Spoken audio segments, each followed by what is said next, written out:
lot of vehicles. You can just get in and kind of like mindlessly rotate things. Another thing, if you do a remote start, if you do remote start the truck, it defaults, and maybe you can change this, but it defaults climate control, the 72 auto. I noticed that it was a little bit haunted when I got it because it would just do whatever it wanted to do. I was like, why does the climate control keep changing? And I'm not asking it to do that. There's got to be a way to probably make it not do that. Like there was something else irritating with this. The problem is it's been like 4 days since I've driven it, so I don't remember what I was irritated with the tuning the throttle, tuning with the DCT. Not the smoothest thing in the world, sure. But it could also be because of the turbo lag. Well, let's explain this to the viewers a little bit. Who maybe aren't quite as technically minded. This truck, as opposed to many other vehicles, for its transmission uses a mechanism where two physical clutches have to come together and meet and marry in order to propel the car forward, similar to that of a manual transmission, as opposed to most automatics which use a viscous fluid in order to be able to stop it. It's a vicious meaning. It's thick like peanut butter and a torque converter, like a warm peanut butter. Yes. And the torque converter to propel the car forward, and those torque converter automatics do lose a little bit in fuel efficiency, but they make up for it in the smoothness. And this car actually has to use a wet clutch to meet together. And sometimes that results in jerkiness. Sometimes, as Chris mentioned, it results in not very smooth satellite application. But also I really do genuinely worry about the longevity of this transmission. Yeah, well, we've seen that when they got trouble with hundreds had trouble, Ford had trouble when they were doing it. We just talked about this in the Mazda 690, how no one ever really has issues with the torque converter automatics. But manufacturers always have issues when they try to go for a dual clutch automatic. It's just like I was at a stoplight yesterday next to a third-generation Ford Focus, and I almost sent you a photo saying, what are these two cars having? Yeah, and then we'll need a transmission in 100. That's right. Yeah.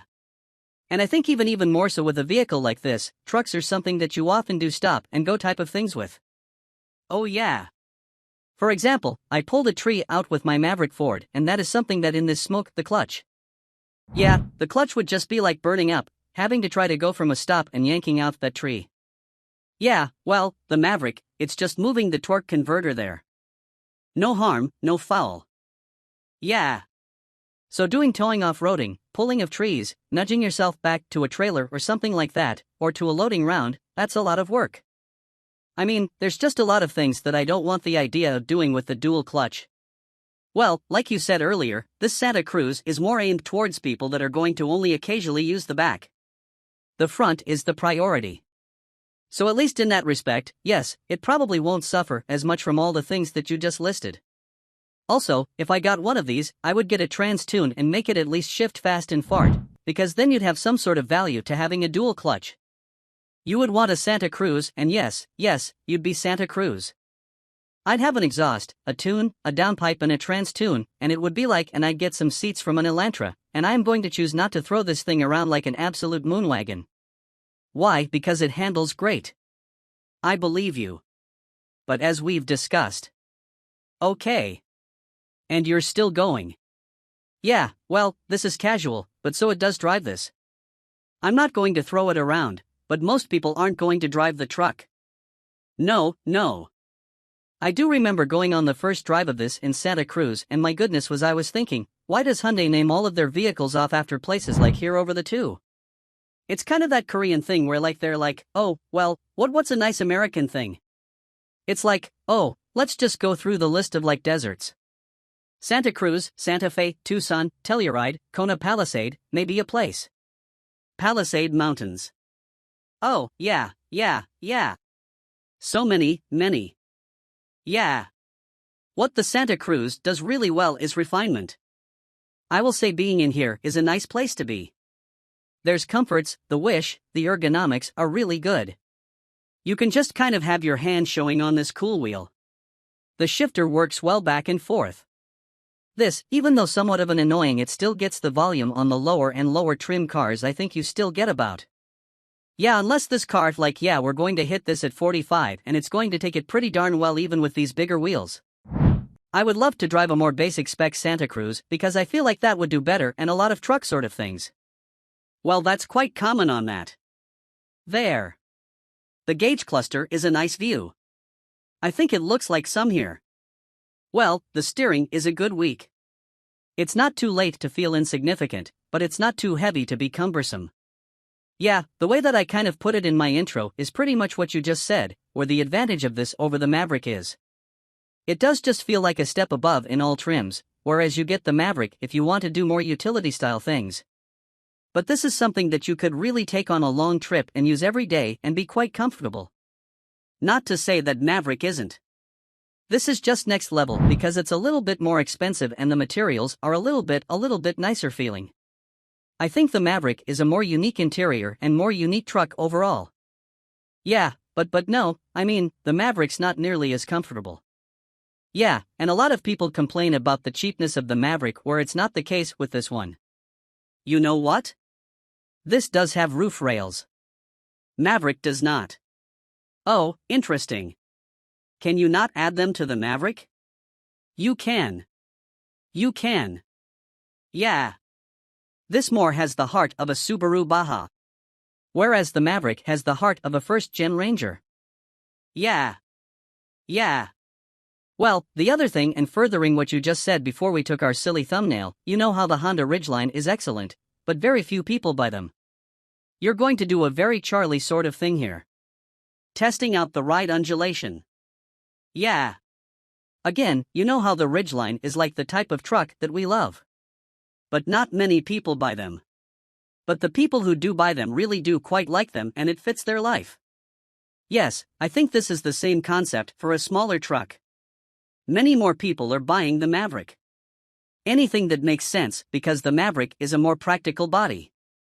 But there's a narrower subset of more affluent buyers who will prefer this truck over the Maverick. And I do think fits them better. Yes. But I think there are fewer people who would be. But I think the Maverick is a great truck. And I know this is practically turning into another compare, which we've already done.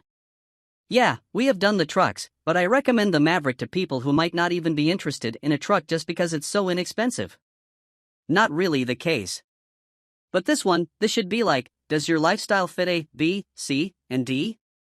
Okay, then I guess a Santa Cruz would be a good choice for you, right? Alright, dude, it's so quick and feels like it would keep up with my M Roadster. I was going to make that joke. Yeah, you're driving. Seriously, this would probably be true. Oh, it certainly would. From 0-60. Cause shifter. So blown out in the Roadster. You're searching for gears the whole time. But yeah, this is like impressive levels of torque. It's got over 300 pound-feet of torque. So, yeah. And you figured this powertrain is shared with the Sonata N-Line. So I would know about that car because I got a ticket in that car. Yeah, it's all-wheel drive.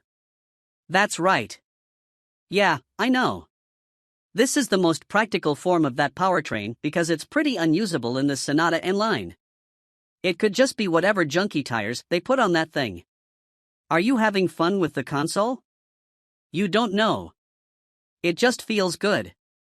Take the racing line at this apex. I think you. I'm going to leave this part in as no, Charlie just said something offensive and I had to cut it out. It's objectively true. Okay? I didn't say anything bad about them. Okay, I'm going to beat this. People are going to say, you got 300 pound-feet of torque. Yeah, yeah. I feel like they put better tires on this and they did on that. This thing handled one race. Yeah, it's fun to drive. Yeah. I mean it's a good track. How much does it cost? Oh yeah. No, it's tricky. Yeah, that's not too much. Crazy. 42 people are spending a lot of money on cars. These days. Yeah. Would you have this or a Maverick Tremor Lariat? Kurt Tremor, Larry. Something like 37. I know. Yeah. So you'd have that because then you could also do all of your Charlie things with it. Yeah. We're going to have to use a different level. We'll go to this one.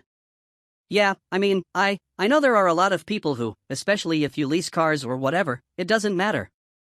But I would be genuinely concerned about owning this and doing the things I do with the dual clutch. Yeah, I really would be. So I'd get them the Tremor rides better. Yeah. This is a nicer place to be. I think I'd have this for uniqueness, 'cause you never really see these and it's just kind of a cool factor thing. And either way, you see Mavericks, though, you don't see Santa Cruz at all. I see these more when we're out west, right? These are more of the lifestyle of beach people. Well, let's take a couple surfboards back there. That's all right. Yeah, it's cool. At the launch event, they took videos for the launch event with some famous surfer.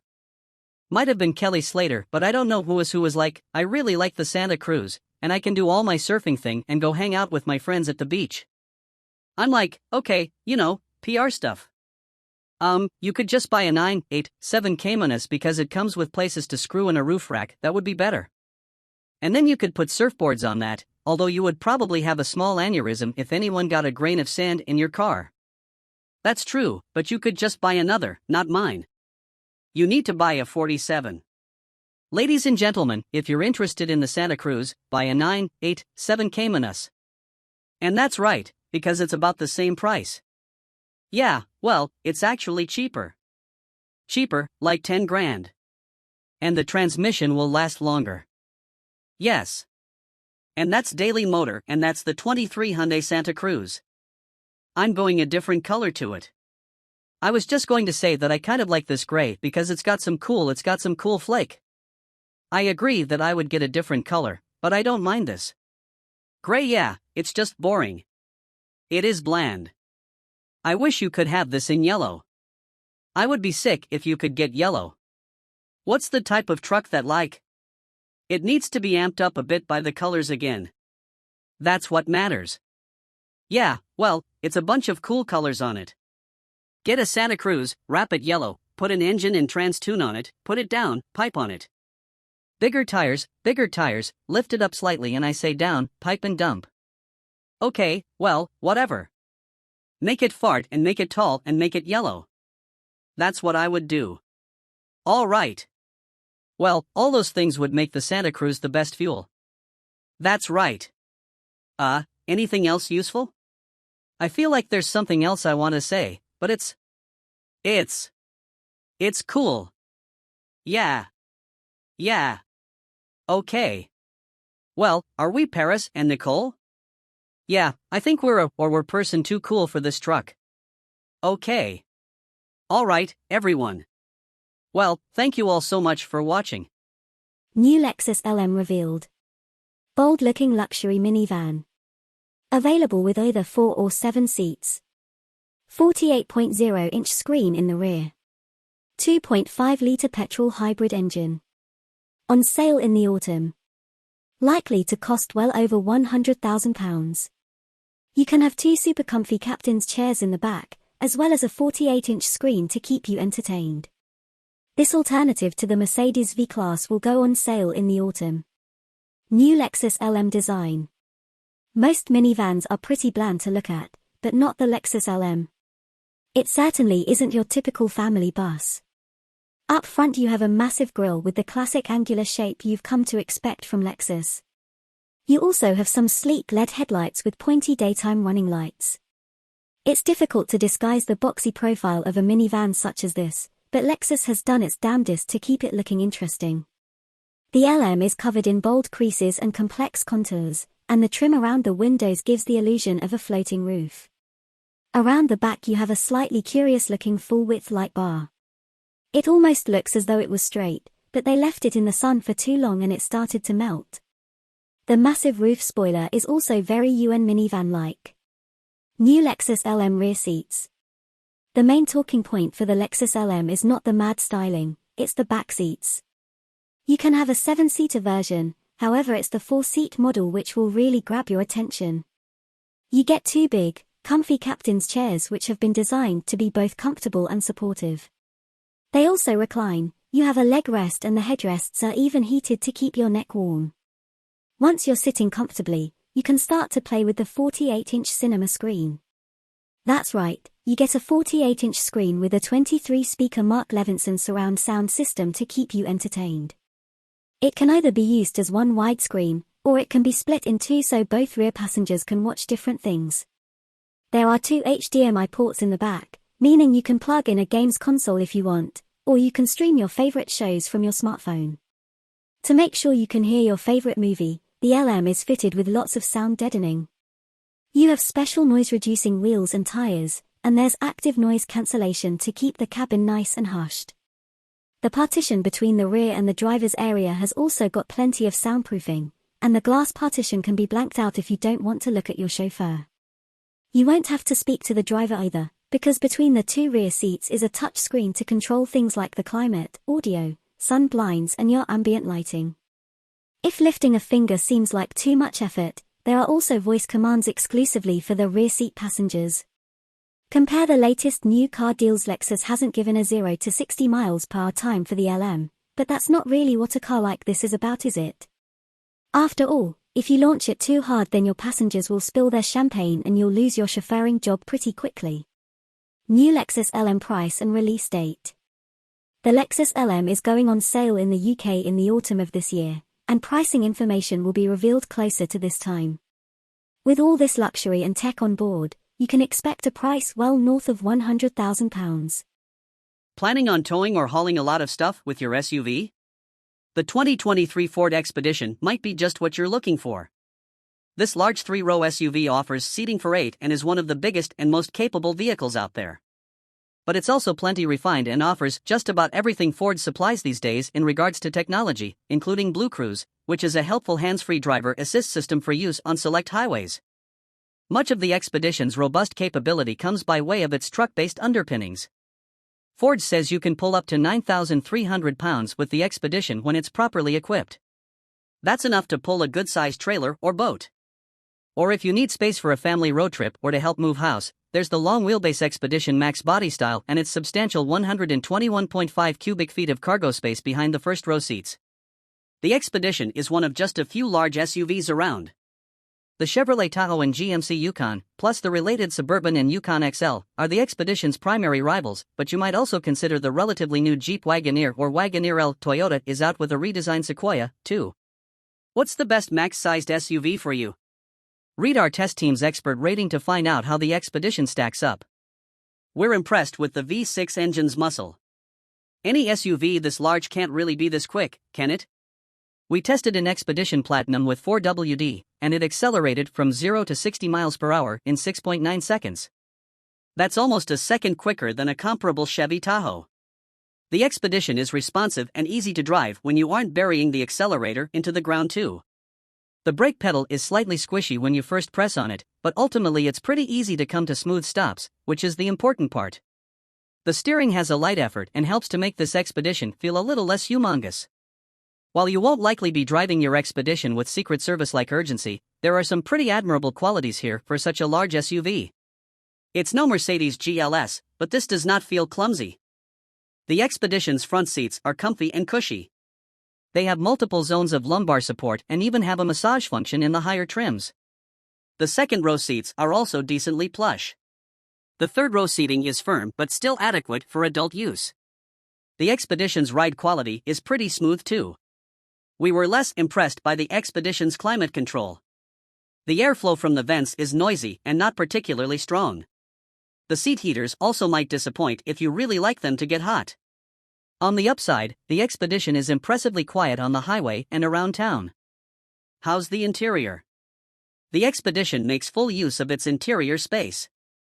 It's roomier than the Chevy Tahoe and gives every passenger ample room and comfort. The third row's accessibility is particularly impressive, allowing even adults to get in and out without much more effort than it takes to sit in the second row. The center console is a bit button-heavy. It's not immediately user-friendly, but it doesn't require too much time to master. It's a simpler layout than the Tahoe's too. Visibility out of the front is hampered by the massive windshield pillars. But even though the rear window looks to be a mile away, a clear backup camera and available 360-degree camera system take the edge off backing up. Ford's Sync infotainment system has come a long way over the years, and the newest iteration is pretty user-friendly. The navigation system does look a bit dated but offers pinch-to-zoom functionality, helping to make it quick and easy to use. Our test vehicle's 12-speaker Bang & Olufsen audio system made good use of the Expedition's large cabin, providing both power and clarity. The voice controls are basic and can help with simple functions. Android Auto and Apple CarPlay smartphone integration systems come standard with wireless connectivity. The Expedition's advanced driver aids, such as adaptive cruise control, work fine but aren't quite as full-featured as those in some rival SUVs.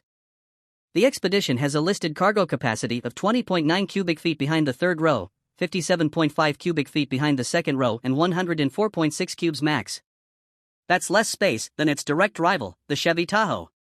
But the Expedition's extra spaces for all your knickknacks, plus its flexible seating arrangement, more than compensate. The Expedition is also a good vehicle for hauling little kids around. It has easy-to-access anchors for safety seats plus lots of room to fit rear-facing seats. Towing capacity is great with a maximum capacity of 9,300 pounds when properly equipped. The Expedition gets an EPA estimated 19 miles per gallon in combined city/highway driving. That's similar to what the EPA posts for other large SUVs.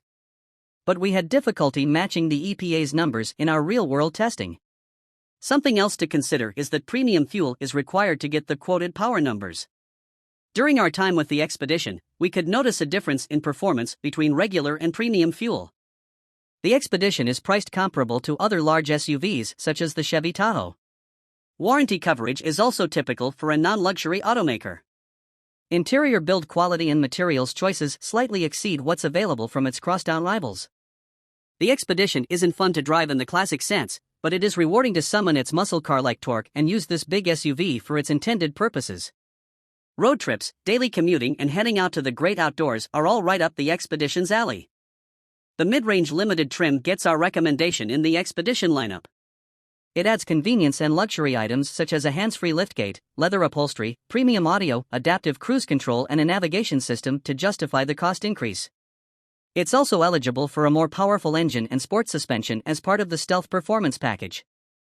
The 2023 Ford Expedition is a large 3-row SUV that's available in 6 trim levels: XL, XLT, Timberline, Limited, King Ranch, and Platinum. Tested, 2023 Cadillac Lyriq AWD pumps out more electrons, keeps its composure. A second motor and more power make Caddy's all-electric SUV quicker, but haven't changed its cushy personality. Just a couple of years ago, the notion of a 500 horsepower Cadillac would inevitably have conjured up visions of something with a V badge on its deck lid and a Blackwing engine rumbling menacingly behind its grille. No more. The 2023 Cadillac Lyriq AWD exemplifies how the EV revolution has turned ideas about performance upside down. Like many of today's EVs, this twin-motor, 500 horsepower version of the Lyriq is powerful and quick, but otherwise extraordinarily normal. It doesn't look like a car that promises to smoke its tires into the next state and doesn't drive like one either. Instead, it evokes and updates the best aspects of Cadillac's past: their smooth ride, hushed, well-dressed cabins, and effortless power. Thank you, electrons. Other than the model number on the hatch, Lyriq AWDs get a 600 × 10 to the power of 4 designation, while RWD models wear 450E badging. The 600 and 450 represent rounded torque figures in Newton meters. There's nothing to indicate that the dual-motor, all-wheel drive Lyriq is any different from the rear-drive, single-motor model that first hit the market. We liked that car for its absorbent ride and quiet ways, but felt it needed more than its 340 horsepower to be a fully realized Caddy. The Lyriq AWD solves that with a second permanent magnet motor driving the front wheels. Combined output rises to 500 horses and 450 pound-feet of torque, an increase of 160 ponies and 125 pound-feet over the rear driver. That you can't tell the twin-motor model from the single-motor version at first glance, or second or third, amounts to truth in advertising. Aside from the AWD's extra power, its cushy driving demeanor remains fundamentally unchanged.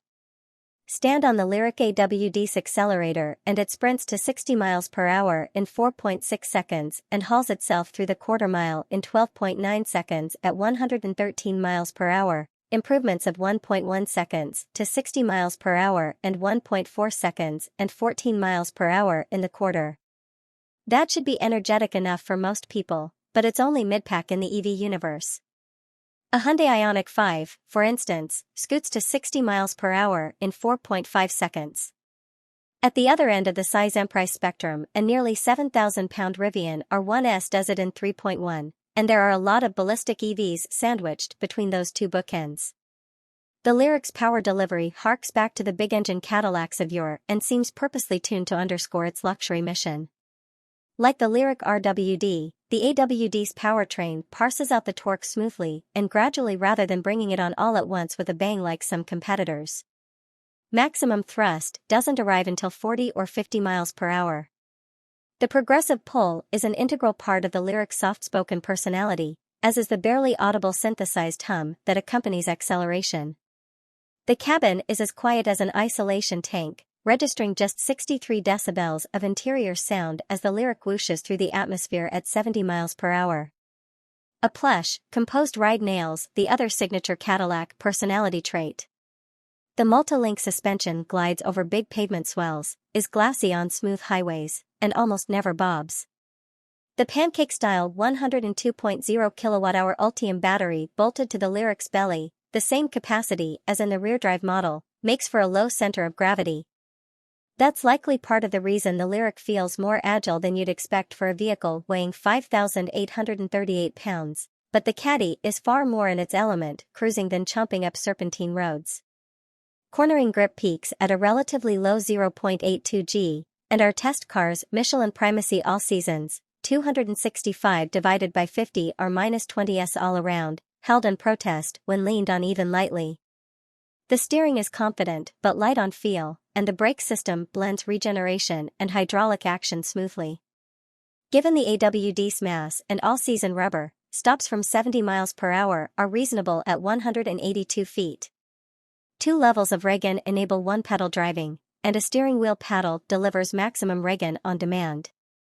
Our real-world testing exposed the one area where the dual-motor Lyric suffers compared to its single-motor sibling, range. The EPA estimated range is close between the two, with the single motor at 312 miles and the dual motor coming in at 307. But on our 75 miles per hour highway range test, the rear-drive Lyric covered 270 miles while the AWD version managed only 220. That's a big enough difference to influence how far you dare to roam. At least recharging won't take inordinately long. Our AWD tester came with the standard 11.5 kW AC charging module. A 19.2 kW onboard charger will be optional for 2024 AWD models and will add up to 51 miles of range per hour from a level 2, 240V AC charger backed by a 100 amp circuit, according to Cadillac. The battery can handle up to 190 kilowatts of DC fast charging, which the company says will replenish the range at a rate of about 77 miles every 10 minutes. For 2023, all Lyrics came only in the luxury trim. The past tense is intentional as the production run of about 2,000 units is sold out for 2023, and Cadillac is now taking orders for 2024 models. So, the only choice buyers had to make was between the two propulsion systems. Since they're on even footing, the dual motor has the same roomy, handsomely designed interior as the single motor. It's a welcoming, luxurious cabin featuring nice lines, handsome leather seating, tasteful brightwork, and good-looking wood. Convenient storage spots abound, but there are also several human-machine interface issues. The 33-inch diagonal curved display that's home to the gauge cluster and many of the car's functions looks slick but forces you to click through several screens to access menus and submenus, controlling everything from the 19-speaker AKG audio system to the standard Google Assistant. Most climate controls are conveniently located in a row of hard buttons in the center stack area, but you must still call up the HVAC menu to sync driver and passenger temperature settings. The door-mounted switches that control front seat massage and lumbar adjustments are fussy. GM's usually excellent Super Cruise hands-free driving system cut out multiple times on a short stretch of interstate for no apparent reason. And we still smile at what look like exterior door handles. They're actually large push buttons for the door's electric latches and are awkward to use. The Lyric offsets those trespasses, and the fact that it doesn't offer such features as heated rear seats or second-row HVAC controls with a grand slam on value. Our test car stickered for $65,615, which included the loan option of $625 for its stellar black metallic paint. It felt more expensive than that. Better still, the Lyriq is eligible for the government's $7,500 EV tax credit, and the price jump from RWD to the more powerful AWD powertrain is a mere $2,000. Those 500 well-mannered horses are worth every penny, as is the EV that comes with them. 2023 Mercedes-Benz GLC 300 Formatage. As goes the Mercedes-Benz C-Class, so goes its sport utility sibling, the GLC Class. Benz's compact executive sedan received a comprehensive makeover for 2022, adding a 48-volt mild hybrid system to the powertrain and overhauling the looks, the cabin, and the tech therein. Now, it's the GLC's turn, and while the 2023 GLC 300 may not look all that different from the outside, it's grown a bit and picked up some notably nicer accoutrements. The 2023 GLC 300 hides its newly envisioned dimensions well in pictures, but it does appear portlier in person. With the wheelbase unchanged at 113.1 inches, and length expanding 2.4 inches to 185.7 inches, all that growth goes right to overhang, an observation our bathroom mirrors are all too familiar with. Luggage capacity is up by nearly 3 cubic feet, to 22 total. Since the wheelbase is unchanged, it shouldn't come as a surprise that front and rear legroom change by just 0.1 inch, the front shorter, rear longer, and feel no different in the new model. A few other dimensions have been massaged to boost aerodynamic slip. The GLC 300's drag coefficient now measures 0.29, an improvement of 0.02 over the outgoing model. Overall height is down 1/10 of an inch, the front track grows by 0.3 inch, and the rear track is nearly a full inch wider than before. Weight is up a fair bit, to 4,406 pounds versus the 4,122 pounds we measured in a 2020 model. Whether it's purchased with rear or all-wheel drive, a $2,000 upcharge, the GLC 300 is now a 48-volt mild hybrid. The integrated starter generator bolts up to a turbocharged 2.0-litre inline-4, producing the same 255 horsepower as before, but torque rises 22 pound-feet to 295. The electric motor can add up to 23 horsepower and 148 pound-feet, but not at peak.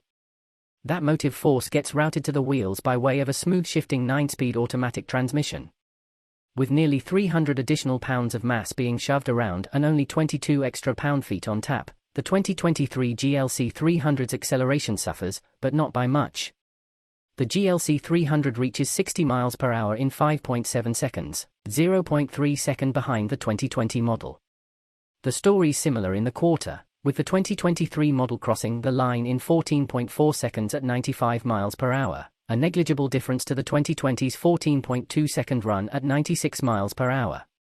These numbers remain superior to the last BMW X330i we tested, and they're about even with the Audi Q5 Some of this comes from the tires, which on the 2020 model had 235 divided by 55 R-19 Pirelli Scorpion Verde. All-season run flats at all 4 corners. Our 2023 example wears wider, staggered AMG wheels, $850, and rolls on 20-inch Continental Eco Contact 6 summer rubber measuring 255/45 up front and a whopping 285/40 in the rear. That Rubenesque contact patch certainly helps explain our improved skid pad figure of 0.88 G, besting the old GLC's 0.85 G. Not that impressive, though, when accounting for the transition from all-season to summer tires. Mercedes's tweaks to the 2023 GLC Formula boost EPA estimated highway economy to 31 miles per gallon, 3 miles per gallon more than the outgoing model. The GLC 300's newfound electrification also sweetens the SUV's on-road demeanor. This stop-start is among the smoothest on the market, reviving the gas engine with nary a shudder. Under deceleration, it's difficult to notice when the engine shuts off for low-speed coasting. This smoothness extends to the steering, painfully so, as it's devoid of off-center buildup and is just numb all around, and the brakes, which are easy to modulate for consistently smooth stops.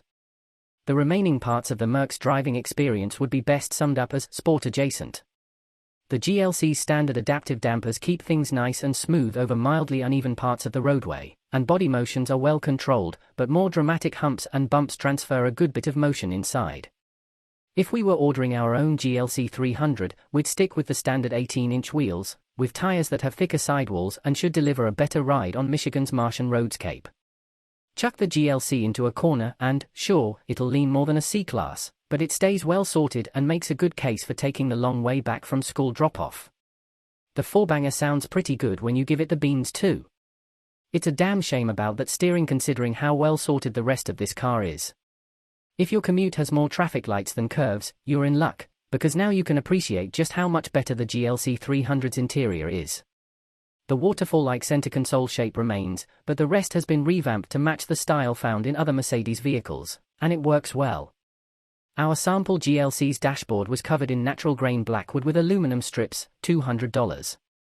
The steering wheel has been upgraded with a sharper design, but fans of physical buttons will find very few anywhere inside, a point of occasional frustration, as the capacitive directional pads on the steering wheel spokes are way too easy to activate by accident.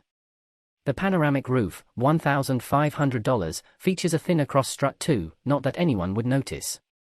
Do you love screens? Well, the GLC is a modern Mercedes, so you'd better. The old model's deep-gauge binnacle has been trashed in favor of a 12.3-inch display with multiple layouts, and the capability to display a full navigation map. The 11.9-inch standard center touchscreen runs the latest iteration of MBUX infotainment software, which is responsive, sufficiently easy to navigate, and includes wireless smartphone mirroring. The center display will pick up and reflect greasy fingerprints like nobody's business, so take your preschool instruction to heart and wash your hands often. While the GLC 300 4MATIC's $50,250 base price is in line with the segment, things can get expensive in a hurry. We're staring down an as-tested price of $65,950. Some of that comes from the top Pinnacle trim's $4,450 price bump, but standalone options sure aren't cheap either. More aggressive AMG line styling will set you back $3,450, although the night package's blacked-out trim only adds $200 to the bottom line. The driver assistance package contains all the usual active and passive driver aids for an extra $1,950. Even this specific shade of cardinal red metallic is a hefty $1,750. Despite the bit of sticker shock, the 2023 Mercedes-Benz GLC 300 4MATIC is a strong contender in the Entralux department.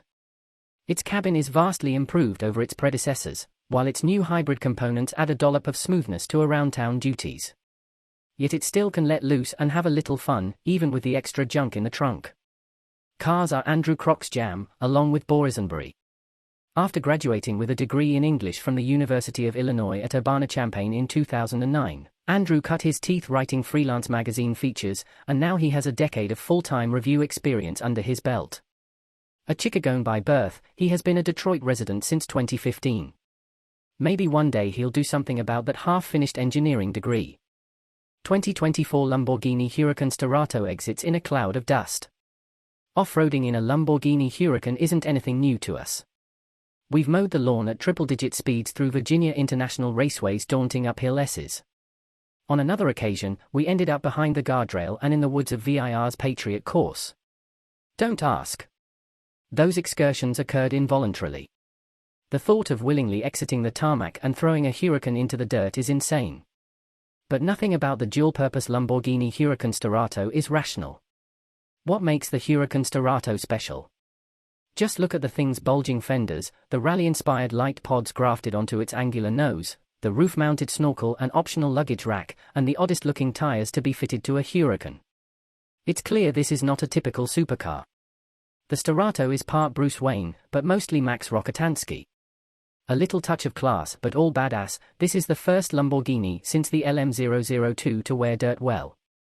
The Starato isn't a byproduct of Porsche transforming the 911 into an off-road buggy with the Dakar.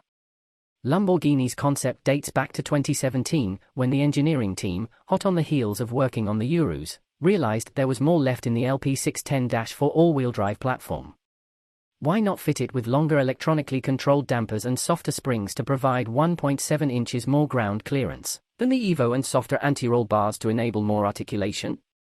If you build it, they will come. And they came in droves. The Starato became instantly popular before anyone had driven one. The number that Lamborghini would produce increased again and again, finally reaching 1499, all quickly spoken for despite a $278,972 sticker. It was the end of the Huracan's journey. As in all Hurans that came before it, the heart and soul of the Starato remains the enthralling 5.2-litre V10, which has a furious soundtrack as 10 pistons pump and 40 titanium valves suck and blow air. In the Starato, the V10 generates 602 horsepower, down 29 horses from the same engine in the previous STO and Technica variants. Until now, Hurans have drawn air into the intakes from openings ahead of the rear wheels. To no surprise, when you're kicking up dust and dirt, low air intakes are a terrible idea. Lamborghini's fix is the rooftop snorkel, previously used on the STO to move air through the engine bay and here serving as the Starato's windpipe. Its flow path is more restrictive, resulting in the reduction of horsepower. Driving the Huracan Starato. Sure, the Starato has enhanced approach, breakover, and departure angles, but none of that matters much at Chuckwalla Valley Raceway. The off-road wedge obliterates the front straight. Stand on the firm, if a bit sensitive, brake pedal that modulates the standard carbon ceramic brakes, and the Starato, fitted with Bridgestone all-terrain tires, more on those later, twerks its way into turn 1. The tires beg for mercy under load exiting turn 3, and sport mode allows a copious amount of sideways playfulness. On this day, we'll ignore turning down into turn 4 and instead flip the steering wheel toggle to rally mode and drive off into the sunbaked desert. Willingly plowing the Starato into the sand feels unnatural, but with a left-right twist of the fuzzy steering wheel, the quick, fixed-ratio steering rack is an all-star for setting up a Scandinavian flick. For this model, Lamborghini passed on rear-axle steering as it muddied the vehicle dynamics when paired with the all-terrain tires. Even without it, the brake-based torque vectoring pivots the machine, the earth succumbs, dirt encompasses the six-figure rally car. And with a pull of the big column-mounted shift paddles, the 7-speed dual-clutch automatic snaps off a gear change, the Haldex all-wheel drive system shuffles torque between axles, and the Starato exits, leaving a dust plume reminiscent of the Road Runner. Never had the thought of piloting a Huracan over lumpy terrain in third gear on an 8,500 RPM redline occurred to us, but the softer dampers and spring rates, paired with longer and squishier internal bump stops, keep the uprights from ejecting from the chassis. Find the right, or maybe the wrong, path through the desert and you'll use all 6.4 inches of ground clearance. Dirt will fly over the hood. This isn't the stuff trophy trucks are made of, but for a pavement pounder, it's impressive and hilariously fun. None of this would be possible without the right tires. For that, Lamborghini tasked Bridgestone to develop the Dueler All-Terrain AT002, an all-terrain tire rated at 168 miles per hour and available only in a Starato fitment. The sidewall construction mimics that of a Bridgestone Potenza Sport summer tire, so it's stiff. Aside from a tread pattern meant to evacuate rocks and mud, the Dueler features interlocking snipes and tie bars to lock the tread blocks together to provide more stability under load. And it's a run flat, so in the event of a puncture, the Starato can carry on for 50 miles at 50 miles per hour. And while some might be tempted to mount 2 spares on the roof rack, it's only rated for 88 pounds. Bridgestone will also offer a one-off winter tire for the Starato. Oh, the possibilities. It's not just for off-road. The Starato's off-road capabilities aside, Lamborghini has created quite possibly the best road-going Huracan to date. Its softness makes for an enjoyable ride on the interstate, and with little roar from the all-terrain tires, this is the Huracan you'd want to drive across the country. Attack mountain switchbacks and there's more pitch and roll than any Huracan before it, and the steering is so quick and light that mid-corner corrections frequently occur until you train your hands to slow down. But none of this dulls the experience.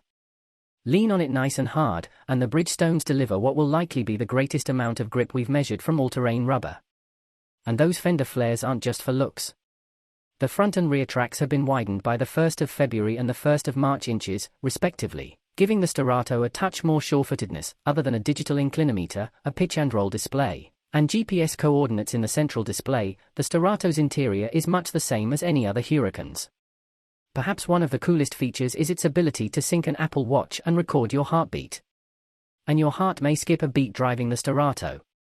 Even more so than all the Huracan variants that preceded it, this Lamborghini is one wild ride. 2024 Audi Q8 e-tron and Q8 e-tron Sportback go farther, quietly. The Audi Q8 e-tron and its smooth-backed sibling, the Q8 e-tron Sportback, enter 2024 with a new name, more range, more efficient batteries, better aerodynamics, and faster charging. The mechanical changes address customer concerns about range and performance, while the name change from just plain e-tron to Q8 e-tron is to give buyers a better sense of where the big two-row SUV sits in the brand's lineup of EV and ICE offerings. Like the gas-powered Q8, the Q8 e-tron sits at the top of the range, a roomy cruiser ready for glamorous day trips or making day-to-day errands feel glamorous. The base model starts at $75,595, and the Sportback Launch Edition we drove, with the dark chrome S-line trim and orange piped leather interior, rings in at $95,395 with options. Q8 e-tron range and charging times. The dark chrome and orange details are hints that the Q8 e-tron is a luxury SUV with a touch of sporty flair.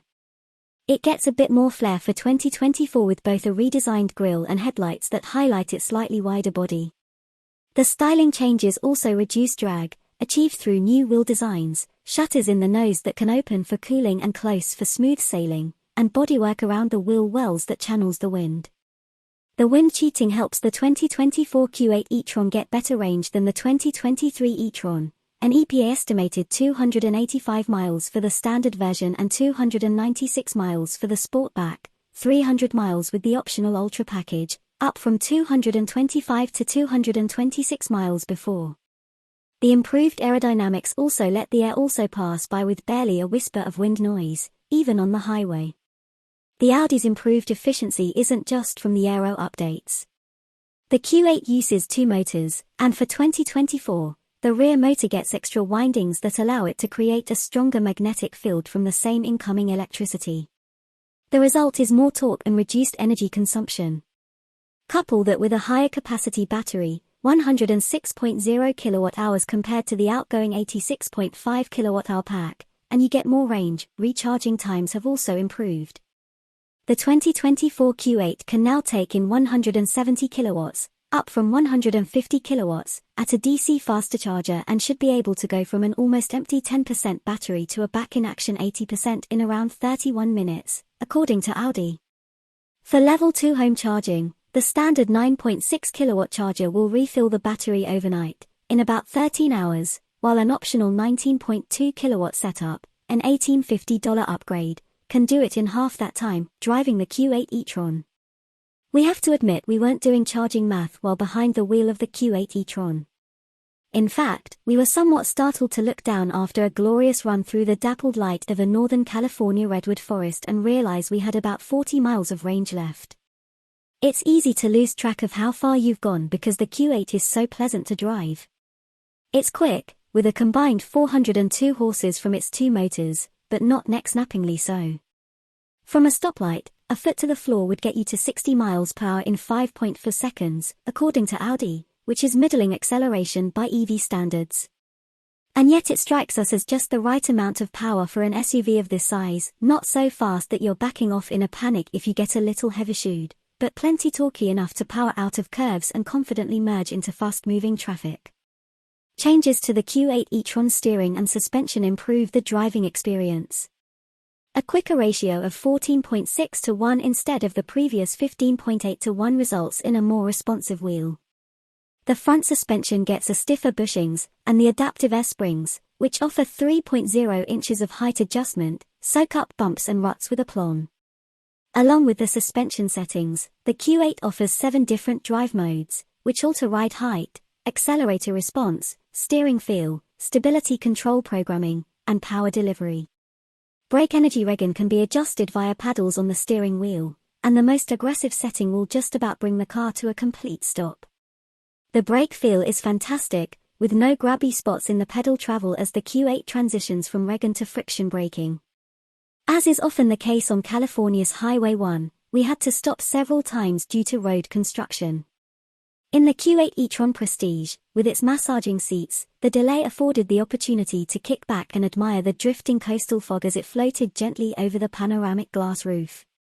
Well, during the second stop, we were able to do this. The first one was spent delving through the extensive menus in the 10.1-inch upper display screen to figure out how to turn off the various lane-keeping beeps. For the record, it's in both the settings menu and on the end of the turn signal stalk. The Q8 is screen-heavy, with a second display for climate controls below the main infotainment screen. There's also screen-based instrumentation, and in the prestige trim we drove, a head-up display. The Q8's interior is much like the exterior, with a design that could be more radical but certainly won't upset anyone. The center console layout doesn't make the best use of space for storage, with cup holders crammed up against the shifter and the vertical phone slot, but there is a left side drawer in the dash that's perfect for parking garage tickets and secret snacks. Human space is excellent, the seats are comfortable both front and rear even in the sloped roof Sportback. Electric vehicles and SUVs lend themselves to comfort and luxury. Audi was wise to recognize that and not attempt to make the Q8 too focused on handling or acceleration. The improved range means less worry about recharging, allowing drivers to relax and enjoy the smooth, quiet ride. 2024 Audi Q8 e-tron and Q8 e-tron Sportback go farther, quietly. The Audi Q8 e-tron and its smooth-backed sibling, the Q8 e-tron Sportback, enter 2024 with a new name, more range, more efficient batteries, better aerodynamics, and faster charging. The mechanical changes address customer concerns about range and performance, while the name change, from just plain e-tron to Q8 e-tron, is to give buyers a better sense of where the big two-row SUV sits in the brand's lineup of EV and ICE offerings. Like the gas-powered Q8, the Q8 e-tron sits at the top of the range, a roomy cruiser ready for glamorous day trips or making day-to-day errands feel glamorous. The base model starts at $75,595, and the Sportback Launch Edition we drove, with the dark chrome S-line trim and orange piped leather interior, rings in at $95,395 with options. Q8 e-tron range and charging times. The dark chrome and orange details are hints that the Q8 e-tron is a luxury SUV with a touch of sporty flair. It gets a bit more flair for 2024 with both a redesigned grille and headlights that highlight its slightly wider body. The styling changes also reduce drag, achieved through new wheel designs, shutters in the nose that can open for cooling and close for smooth sailing, and bodywork around the wheel wells that channels the wind. The wind cheating helps the 2024 Q8 e-tron get better range than the 2023 e-tron. An EPA estimated 285 miles for the standard version and 296 miles for the Sportback, 300 miles with the optional Ultra package, up from 225 to 226 miles before. The improved aerodynamics also let the air also pass by with barely a whisper of wind noise, even on the highway. The Audi's improved efficiency isn't just from the aero updates. The Q8 uses two motors, and for 2024, the rear motor gets extra windings that allow it to create a stronger magnetic field from the same incoming electricity. The result is more torque and reduced energy consumption. Couple that with a higher capacity battery, 106.0 kWh compared to the outgoing 86.5 kWh pack, and you get more range. Recharging times have also improved. The 2024 Q8 can now take in 170 kilowatts, up from 150 kilowatts, at a DC faster charger and should be able to go from an almost empty 10% battery to a back-in-action 80% in around 31 minutes, according to Audi. For Level 2 home charging, the standard 9.6 kilowatt charger will refill the battery overnight, in about 13 hours, while an optional 19.2 kilowatt setup, an $1,850 upgrade, can do it in half that time, driving the Q8 e-tron. We have to admit we weren't doing charging math while behind the wheel of the Q8 e-tron. In fact, we were somewhat startled to look down after a glorious run through the dappled light of a Northern California redwood forest and realize we had about 40 miles of range left. It's easy to lose track of how far you've gone because the Q8 is so pleasant to drive. It's quick, with a combined 402 horses from its two motors, but not neck-snappingly so. From a stoplight, a foot to the floor would get you to 60 miles per hour in 5.4 seconds, according to Audi, which is middling acceleration by EV standards. And yet it strikes us as just the right amount of power for an SUV of this size, not so fast that you're backing off in a panic if you get a little heavy-shoed, but plenty torquey enough to power out of curves and confidently merge into fast-moving traffic. Changes to the Q8 e-tron steering and suspension improve the driving experience. A quicker ratio of 14.6 to 1 instead of the previous 15.8 to 1 results in a more responsive wheel. The front suspension gets a stiffer bushings, and the adaptive air springs, which offer 3.0 inches of height adjustment, soak up bumps and ruts with aplomb. Along with the suspension settings, the Q8 offers 7 different drive modes, which alter ride height, accelerator response, steering feel, stability control programming, and power delivery. Brake energy regen can be adjusted via paddles on the steering wheel, and the most aggressive setting will just about bring the car to a complete stop. The brake feel is fantastic, with no grabby spots in the pedal travel as the Q8 transitions from regen to friction braking.